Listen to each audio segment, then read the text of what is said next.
In an age of myth and empire, when gods and monsters were said to roam the earth, there was a hidden kingdom not found on any map. It was a kingdom of the mind, a fortress of the soul, promising a treasure greater than any gold. Unbreakable peace. This is the fairy tale of Stoicism. Our tale begins with a merchant named Zeno. His world was one of silk and spice, until a monstrous tempest, a true titan of the sea, devoured his ship and his fortune. Cast ashore on the sands of Athens, he had lost everything he owned, but found something he didn't know he was searching for.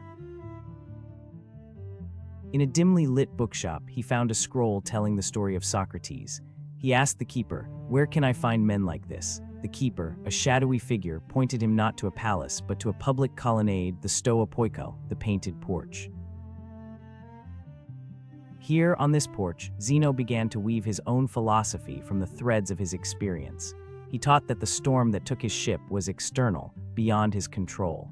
But his response, his virtue, his character, that was a ship he could command. This was the birth of our magic kingdom. Centuries passed, and the tale traveled to the heart of the mighty and corrupt Roman Empire. Here we meet Seneca, a man of immense wealth and influence, forced to serve as an advisor to the cruel and volatile Emperor Nero. He walked a razor's edge, surrounded by deadly political intrigue.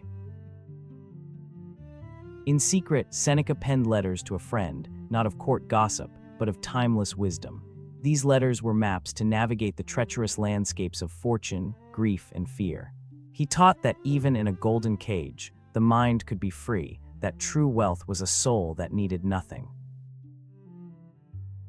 Our story now finds its most unlikely hero, a lame slave named Epictetus. His body was owned by another man, his leg broken by his master's whim. He was, by any measure, powerless. Yet he would become one of the most powerful teachers in our fairy tale. Epictetus forged the master key to the kingdom. He called it the dichotomy of control. He taught his students a simple, powerful spell. Some things are up to us and some things are not. Your body, your property, your reputation, these are not truly yours. But your will, your judgment, your choices, this is your inviolable domain. Finally, our fairy tale reaches the throne of the world. Meet Marcus Aurelius, the philosopher king. He was the most powerful man alive, leading his legions in brutal wars on the dark frontiers of the empire. But his greatest battles were fought within.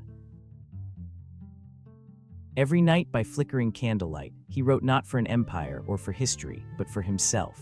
His private journal, which we call Meditations, was a conversation with his own soul, a practical grimoire on how to be a good man in a world filled with chaos, plague, and war. The magic of this kingdom was powered by 4 enchanted virtues: wisdom to see the world as it is, courage to face its hardships, justice to act rightly towards others, and temperance to want only what is truly needed. These were the crown jewels of the Stoic.